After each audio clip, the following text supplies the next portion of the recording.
the first thing that Mom was send me to the nun school. But the big thing is they try to tell me about letters, you know, A, B. See, here's a B, it looks this way, and I couldn't grasp it.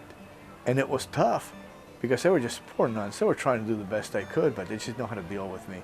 So finally, just got frustrated for Mom, and she started looking for stuff, and somebody told her about the school in Costa Rica. Right next to Nicaragua was Costa Rica, and because it's had different kinds of government, the Costa Rica, which is a lot smaller, has a better quality of life for its people.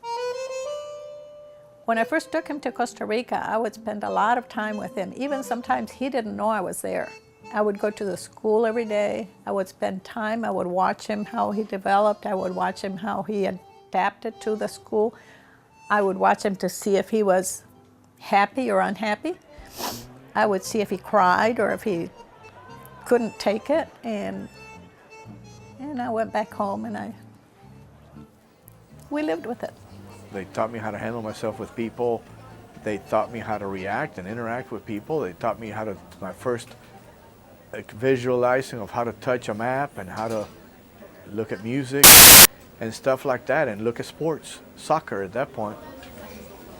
I've always been very religious, as you can see around my house. I always had I have all the saints and the Virgin and everybody. I'm very Catholic.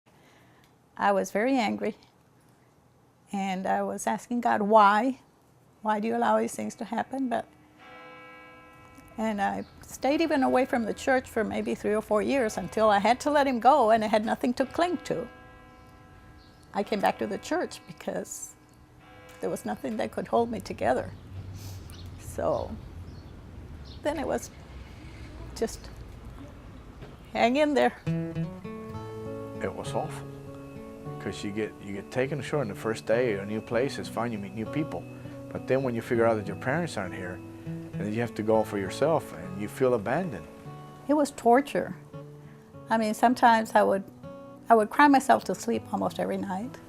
I just know that I miss my siblings, and I miss my mom and dad.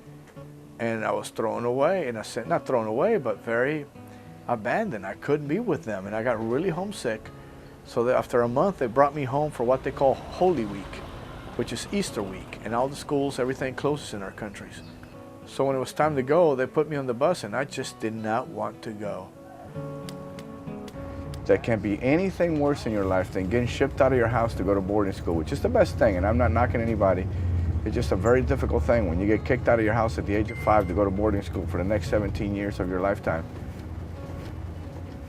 Of how hard it was to be without him.